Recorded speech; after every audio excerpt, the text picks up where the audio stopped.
बिहार में सब कुछ है, सब जितने पढ़े लिखे इंसान हैं सब बिहार में हैं। ये वो कहाँ है? बिहार से बाहर है। क्यों है भाई? क्यों है बाहर बिहार से?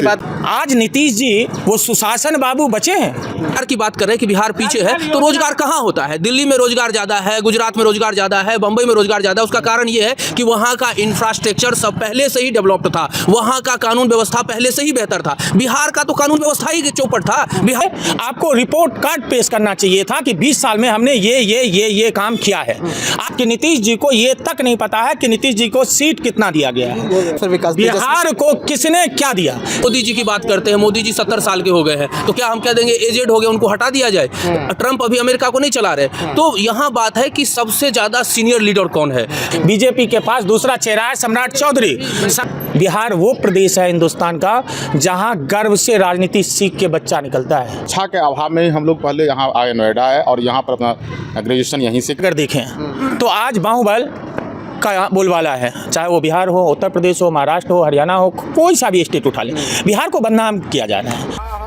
हम हैं बिहारी हैं जी, बड़े संस्कारी हैं जी, हम हैं बिहारी हैं जी, मिट्टी को सोना कर दे यही कलाकारी हैं जी, हम हैं बिहारी हैं जी, बड़े संस्कारी हैं जी, मिट्टी को सोना कर दे यही कलाकारी है जी, हम हैं बिहारी हैं जी, बड़े संस्कारी हैं जी, सारे के सारे IAS देने वाले हैं जी, हम हैं बिहारी हैं जी, बड़े संस्कारी हैं जी। तो भैया बिहार में चुनाव आई गल बा, और आपको बता दें कि 6 और 11 नवंबर को बिहार में वोटिंग होनी है, वहीं 14 तारीख को उसका नतीजा भी सामने आ जाएगा। ऐसे में बिहार में तो हलचल बहुत है, चुनावी उठापटक से लेकर के विकास की तमाम बातें और वायदे किए जा रहे हैं। लेकिन जहां बिहार से करीब 1000 किलोमीटर दूर नोएडा में यहाँ पर जो बिहार क्षेत्र के लोग हैं वो चुनाव को लेकर के क्या सोचते हैं, क्या वह चाहते हैं कि बिहार में क्या बदलाव आना चाहिए, क्यों वह नोएडा आकर के बसे हैं, आइए इनसे ही जानते हैं। चलिए कहाँ से शुरू किया जाए फिर? भैया से। भैया नाम बताइए क्या? मेरा नाम सुबोध झा है, मैं नोएडा सेक्टर 73 में रह रहा हूँ। राजनगर विधानसभा हमारा पड़ रहा है। अच्छा। और मेनली बदलाव होना चाहिए शिक्षा, क्योंकि शिक्षा के अभाव में ही हम लोग पहले यहाँ आए, नोएडा है, और यहाँ पर अपना ग्रेजुएशन यहीं से। कब आए थे आप यहाँ? 2003 में। अच्छा, 2003 में आप आ गए। तब आपकी शादी हो गई? नहीं, यहाँ आने के बाद शादी। यहाँ आने के बाद शादी की। अच्छा, वहाँ तब आपने वहाँ कितनी शिक्षा दीक्षा ले ली थी, क्या था? 10+2 मैंने वहाँ से पटना से किया, बट वहाँ का जो शिक्षा व्यवस्था थी वो अप टू द मार्क नहीं थे। हमारे साथी को पर हमसे पहले पलायन करके नोएडा आ गए, उन्होंने बताया जो हम लोग का यहाँ का जो स्टैंडर्ड है पढ़ाई का, इसके एवज में यदि हम जाएंगे बाहर तो कहीं कम्पीट नहीं कर पा रहे हैं। तो इसीलिए वोकेशनल करते हैं, एक कंस्ट्रक्शन कंपनी है, उसमें जॉब कर रहा हूँ। अच्छा, तो पूरा परिवार भी आपका यही? हाँ, सारा। तो बिहार में तो कोई होगा आपका परिवार? हाँ, मम्मी पापा हैं, और हम लोग जाते, जैसे इस बार इलेक्शन में जाएंगे हम लोग, और वहाँ पर बड़े ज़ोर शोर से अपने भाई दोस्त है हमारा। आप वोटिंग भी करते हैं? हाँ, करते हैं। क्या बात है। करते। सबसे फेवरेट कौन सी है इस समय पार्टी आपकी? अभी तो हमारे बीजेपी है। अच्छा, बीजेपी पार्टी। हाँ, बीजेपी, वो भी खास करके हमारा दोस्त उसमें है। हाँ। जिसको इस बार टिकट मिला है, सुजीत पासवान। अच्छा, क्या पहले से ही ये रहा है क्या? देखिए, हमारा जो क्षेत्र में भी मधुबनी से बिलोंग करता हूँ, तो हाँ, मधुबनी जो उत्तर बिहार में पड़ता है, तो हमारा जो क्षेत्र विधानसभा हमारा राजनगर पड़ता है। राजनगर ही? हाँ, तो राजनगर में सबसे इससे पहले भी जो 3-4 बार विधायक रह चुके हैं रामप्रीत पासवान जी, तो वो कंटिन्यू सरकार मतलब अच्छे से चला रहे थे, ऐसा कोई प्रॉब्लम नहीं था। लेकिन इस बार उनका छवि कुछ ख़राब निकला। जो क्षेत्रों में अगर सर्वे किया गया तो उनका छवि भी सही से नहीं निकला। तो फिर जो हमारा अभी नया नेता जो सुजीत पासवान जी बता रहे, वो आरएसएस से थे और मतलब पिछले 5-7 सालों से हमारे क्षेत्र में काफ़ी हर गांव जाना, हर किसी के छोटे से छोटे कार्य, बड़े से बड़े कार्यों में सम्मिलित होना और सबके साथ सुख दुख में साथ देना। तो बहुत मेहनती है, इसीलिए उनको इस बार टिकट दिया गया है। विपक्षी इस बार टिकने वाले नहीं है क्या? विपक्षी इस बार 0 सन्नाटा है। अगर हमारे क्षेत्र में देखा जाए तो विपक्षी कहीं भी नहीं। लेकिन स्थिति तो बड़ी कसमकस रहती है कि लगता है कि क्या नाम है, क्या पता कौन जीत जाए, क्योंकि विपक्ष भी मजबूत है, पक्ष भी मजबूत है, थोड़ा बिखराव भी ज़्यादा है। जी देखिए, ऐसा नहीं है कि विपक्ष को भी कुछ ना कुछ वोट तो मिलेगा ही, बहुत सारे सपोर्टर होते हैं, कुछ ना कुछ मिलेगा ही। लेकिन अगर देखा, हम लोग विकास के कार्यों को देखते हैं। बिहार जो पहले जो बिहार था, जो वहाँ का जो कुशासन राज्य चलता था, आज से करीब 25 साल पहले अगर देख लिया जाए, जब से नीतीश जी आए हैं, नीतीश जी सुशासन राज्य बना दिए हैं। जो लॉ एंड ऑर्डर है उसको उसमें काफ़ी सुधार किए हैं। पहले वाकई नीतीश जी ने काफ़ी सुधार कर दिया है क्या? देखिए, ऐसा कुछ नहीं है, ये कहने की बात है सिर्फ। नीतीश जी ने निश्चित तौर पे सुधार किया, इसमें कोई दो राय नहीं है। अगर सुधार नहीं किया होता तो सुशासन बाबू के नाम से नहीं जाने जाते। लेकिन क्या आज नीतीश जी वो सुशासन बाबू बचे हैं या सिर्फ रिमोट कंट्रोलर हो गए हैं? आप सबको मालूम होगा कि नीतीश जी के पार्टी के कार्यकर्ता नीतीश जी को माला पहनाने से रोक दिया जाता है कि आप माला नहीं पहनाएंगे। आप सबको मालूम होगा कि नीतीश जी को ये तक नहीं पता है कि नीतीश जी को सीट कितना दिया गया है। दिल्ली में क्या बात ऐसे ही है कि नहीं पता है क्या? बुजुर्ग हो गए अब ना, अब बुजुर्ग हो गए ना, तो थोड़ा बहुत तो दिमाग हो ही जाता है। लेकिन ठीक है। नहीं तो क्या आजकल वैसे वो उनके कई वीडियो भी वायरल होते हैं, नहीं भुलाना चाहिए। कई वीडियो भी कई वायरल होते हैं जिसमें कहा जाता है कि अरे महिला है तो उसको माला देते वक्त पहनाना नहीं है बल्कि हाथ में देना, तो कई बार रोकने के लिए आते हैं, उनको डांट देते हैं। सरकार परिवर्तन होना चाहिए। 20 साल कंटिन्यू एनडीए की सरकार है। मैं मानता हूँ जंगल राज बिहार में था। मैं बिहार से हूँ, दरभंगा से हूँ, अलीनगर विधानसभा से। कौन है खास आपका? कौन? देखिए, कौन खास और कौन खास नहीं, आज तो ये मुद्दा नहीं है। कोई तो ऐसा होगा आज जो विकास मुद्दा ये है कि 20 साल से एनडीए की सरकार, नीतीश जी चीफ मिनिस्टर हैं। बीच में यदि आप 1.5-2 साल हटा लें तो, और 11 साल से बीजेपी सत्ता में, सेंट्रल में है। कौन करेगा फिर विकास? बिहार को किसने क्या दिया? सिर्फ बिहार में जाकर के ये कहा जाता है कि यहाँ उद्योग इसलिए नहीं लगेगा क्योंकि यहाँ जमीन नहीं है। बिहार जैसे स्टेट में ये कहा जाता है कि यहाँ ज़मीन नहीं है इसलिए उद्योग नहीं लगेगा। लेकिन उसी बिहार में कौड़ियों के दाम 100 रुपये के हिसाब से ज़मीनें दे दी जाती है अडानी को। क्या है भाई?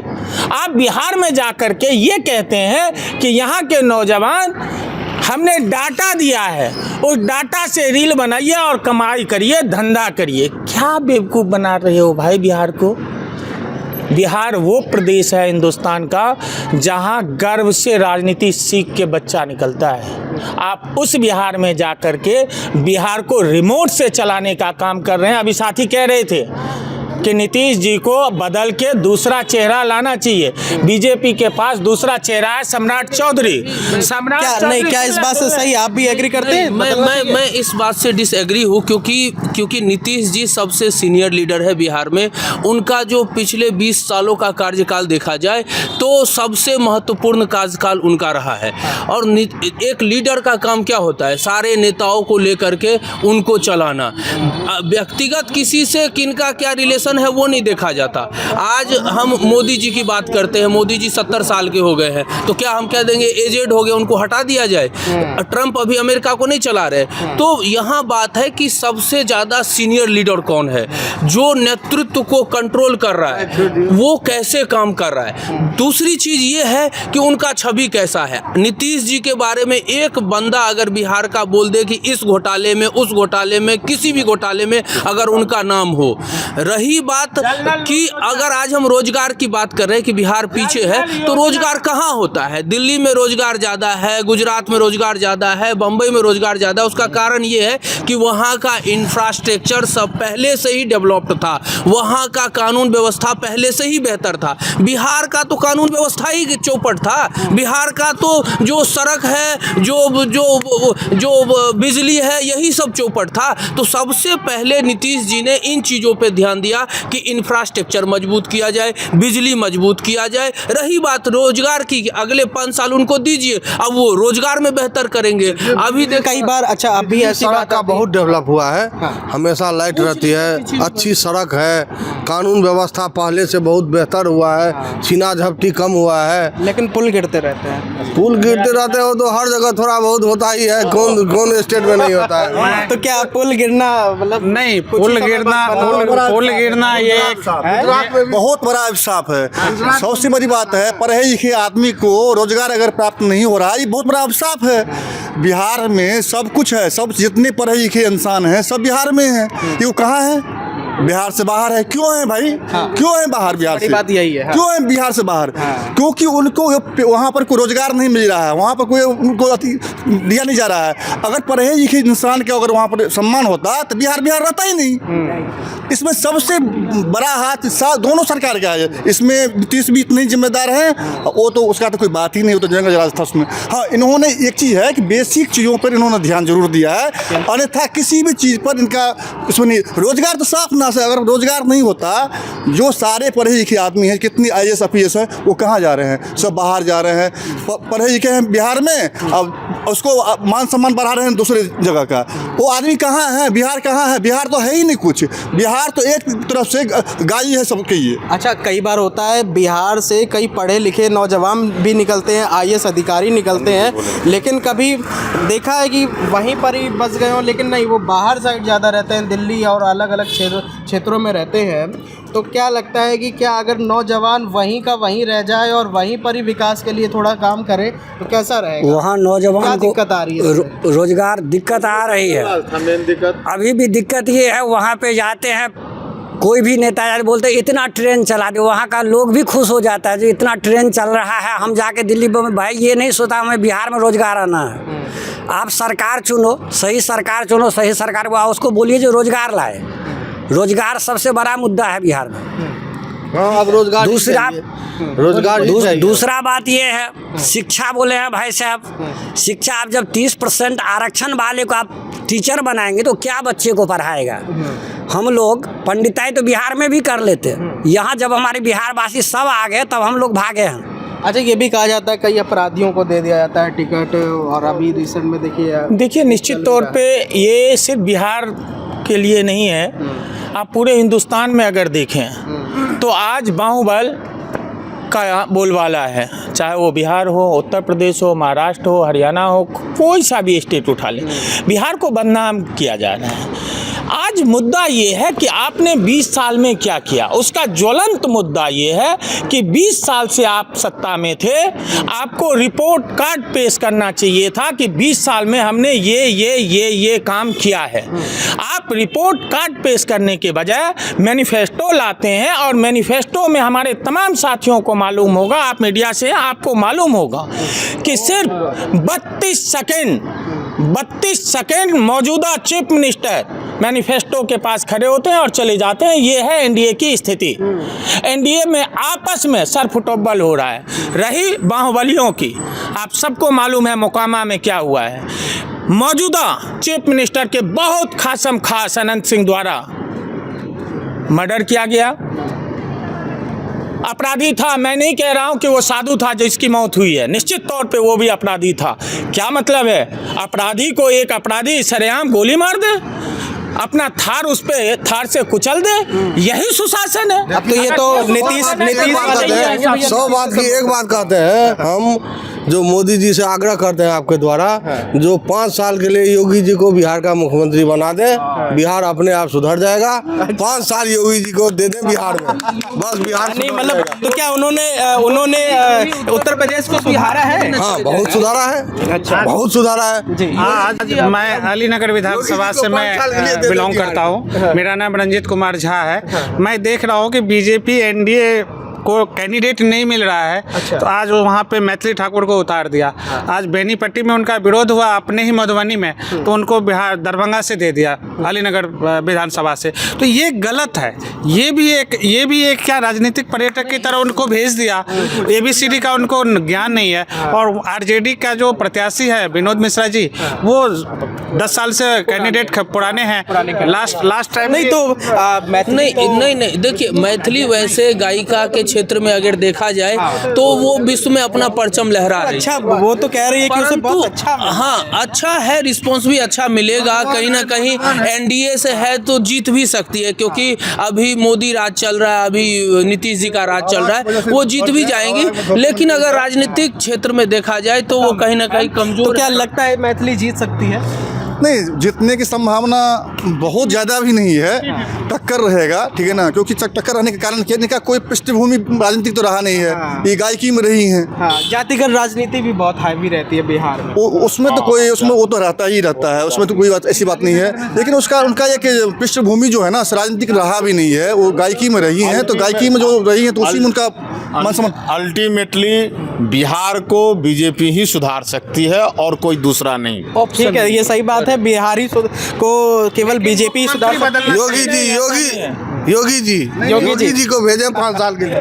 निश्चित तौर पे ऐसा नहीं है। हाँ, फिर इसलिए नहीं है, तेजस्वी जी इसलिए नहीं, मैं नहीं कह रहा हूँ कि तेजस्वी जी संभालेंगे। फिर कौन? बीजेपी के लिए मैं इसलिए कह रहा हूँ, मैंने पहले भी कहा 11 साल से बीजेपी सेंट्रल में है और एनडीए की सरकार है, बिहार की सरकार में हिस्सेदार है।